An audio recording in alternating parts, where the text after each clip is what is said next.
But it didn't help that Dan almost hit 2 coyotes right off the bat. Dude, I was doing almost 100 down there, and 2 coyotes went ripping across. Almost got the one. Chris and I were immediately comfortable riding next to each other. We were having a blast. Chris was a little upset because, with the combination of course, the loose dirt and the knobby tires, he couldn't pop the wheelies he normally does on the street. I would quickly learn that Chris is a really good off-road rider, kind of surprising for a freestyle street rider. I would also learn that he absolutely loves to ride. Once he said, "Just give me open spaces and let me ride," which is really strange for a guy who rides in really small fenced-off areas to perform his shows in.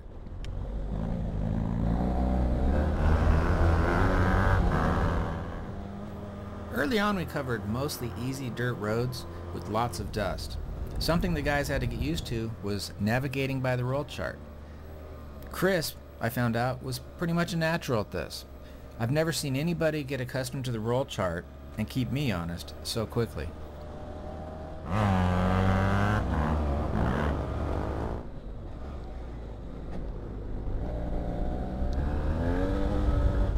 You never expect anything but the unexpected in the desert. Anything at any time like that, drop off in the dust.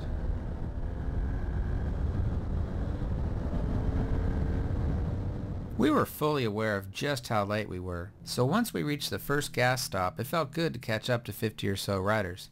This meant that when we got back out on the trail, we would be with other riders. Hey, how's everyone doing? How do you like the dust? How's it going? Oh man, it's awesome. We got such... Look at the selection of bikes around here, especially the first 2.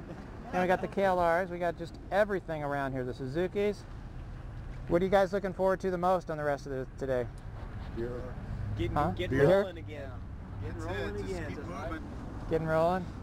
Well, everyone have a great ride. You bet, thank you. Enjoy the ride. See you out there. 250 right behind you. Yeah. Can I use that clock? Yeah. I was just doing my own. Hey, you guys have a good ride. You too. Take it easy.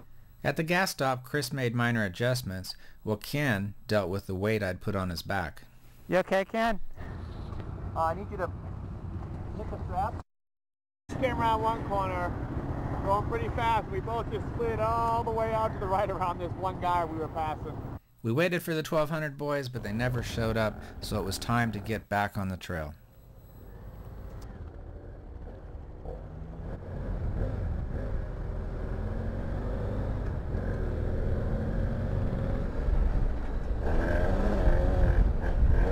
Once back on the trail, Ken, Teach, and I were passing a lot of riders having a great time.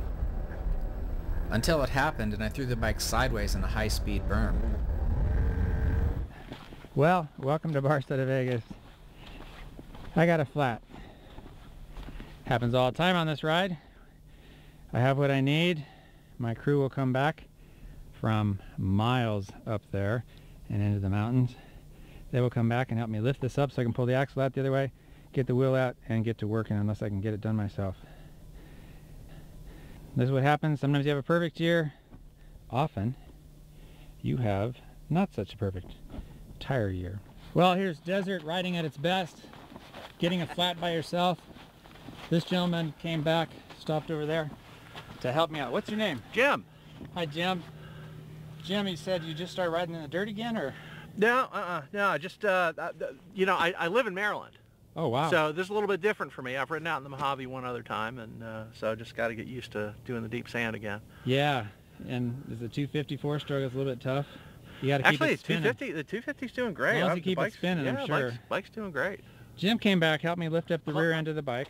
I'm also a BMW rider. Are you? Yeah. What do you ride? R1200 GS Adventure. Well, I'm waiting for about 4 of those to come through here. Yeah. I haven't seen them yet. Yeah. Jim helped me pick up the rear of the bike because I had to slide the axle out the bottom. As you can see, there's nowhere around here to jack up a bike, and I have no center stand. My brother and Teach are up in the mountains somewhere there. Haven't come back yet. Helped me pull the tire off. I was like, why did it go flat? Why did it go flat? And then we got the tube out because he helped me get the rim bead off. You do it with the side stand, put it right next to the rim, and you put all your weight on it, and we got it. So I couldn't get it any way. And we were looking, why did it go flat? Well, here it is. I don't feel so bad now. I didn't do anything wrong. Pick up a nail in the desert.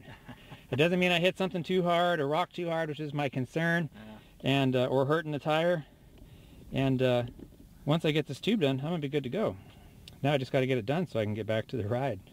But once again, thank you so much for stopping by. It's My a pleasure pleasure. meeting you. You too. Just this is what desert people are all about, even though they're from Maryland. Yeah. We have some people out from the East Coast. Yeah, I've met see. quite a few. He's a smart man. Look at, where's he uses electric gear on his dual sport bike. Oh, like yes. me. Oh, yeah, I do a lot That of is a touring on this thing. Gerbings Yep. plug right there Yes, it for is. electric vest, which he'll probably want to use tomorrow morning out of Barstow. Even though it's warmer than I normal. didn't bring it. Ah. I didn't bring it. I Well, already had too Maryland, much crap. you're doing it right. Yeah. You know?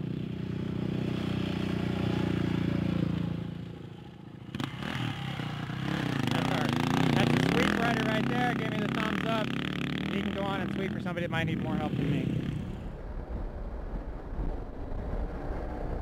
Well, so much for that. We're going to go back, get gas for the KTM, and head down the highway to Jawbone Canyon area, pick up section 5. Here we got deep sand whoops. Oh, is that street good? Oh yeah, it started real deep. I remember this now.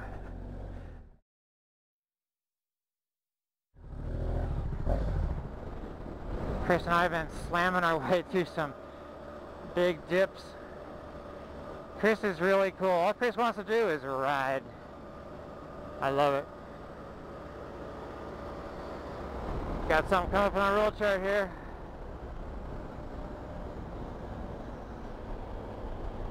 Leftover railroad tracks.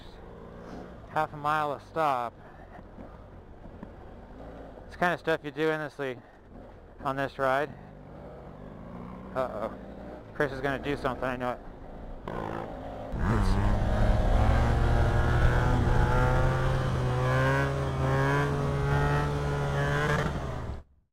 The Barstow to Vegas event can be one of the most aggressive rides on the schedule. This year would certainly prove no exception to that rule. On most rides, there are alternative adventure bike routes, so the bigger bikes, or less experienced riders, can avoid the more demanding sections. But of course, our riders would have none of that. So it was off to Last Chance Canyon. After turning off the pavement, you headed up a wash, and then it turned sandy. Real sandy.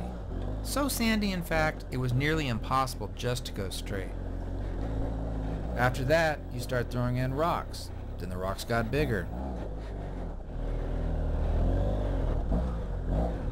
And even bigger, as Chris would later learn.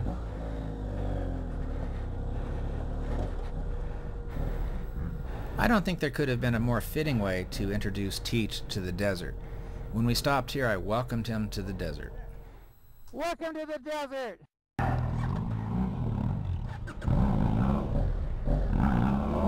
I think I'll go a different way.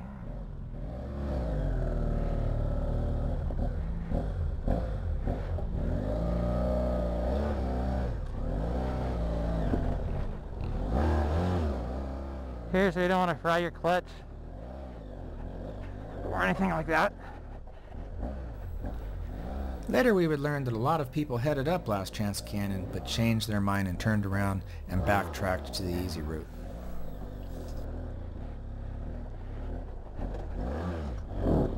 Ow.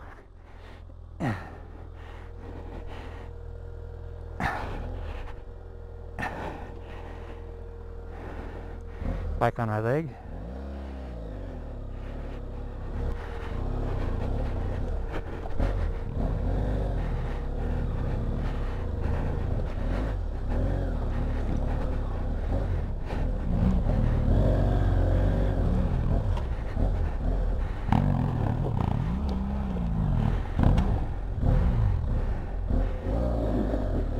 I think I'll go to the right here.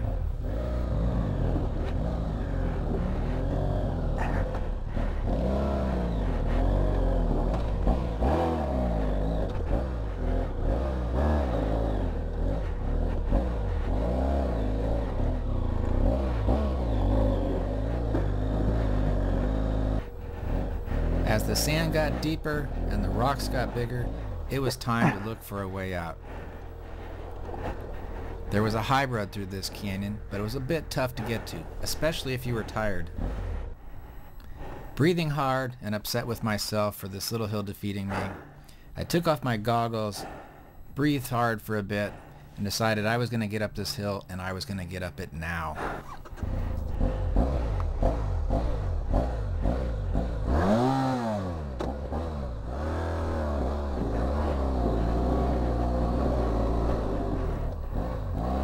Once I made it up the hill, I just knew that Chris was going to be way ahead of me, and it was going to be a bear to catch up to him.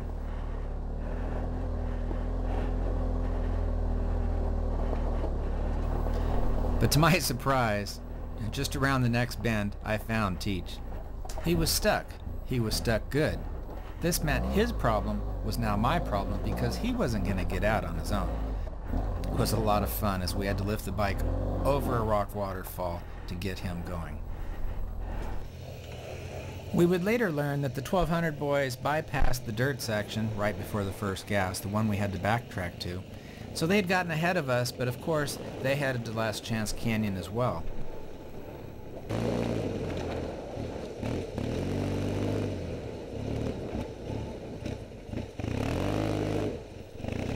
Here's how it started for Dan.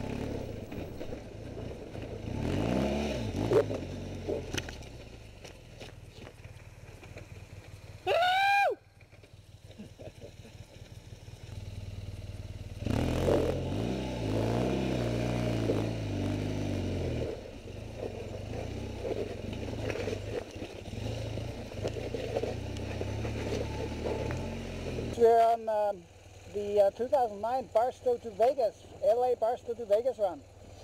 And we are on our 1200 GS, as you can see, and we've managed to get it quite dirty so far.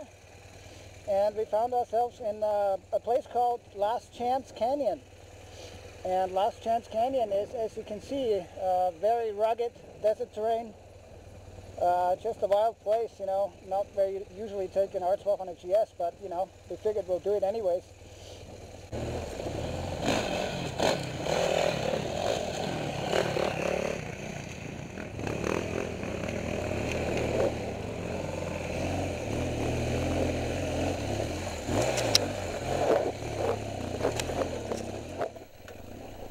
Helli, like me, had found and made it to one of the high road sections in this canyon. And interestingly enough, he found his riding buddy stuck on the same rock waterfall.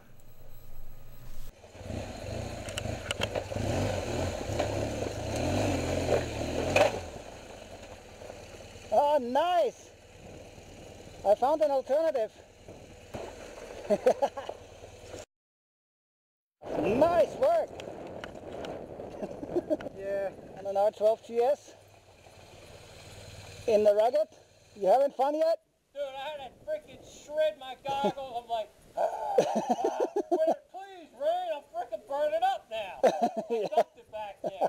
I was going real good, and there was a right-hand turn, and I hit this rock. Next thing you know, I'm on my ass. Start it up and maybe torque it up there. Ah, that won't work. Nice. I was stopped right there. I had enough. Is this a Kodak moment or what?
I didn't feel so bad or so alone when I learned that Helli had his own problems with little hills in Last Chance Canyon.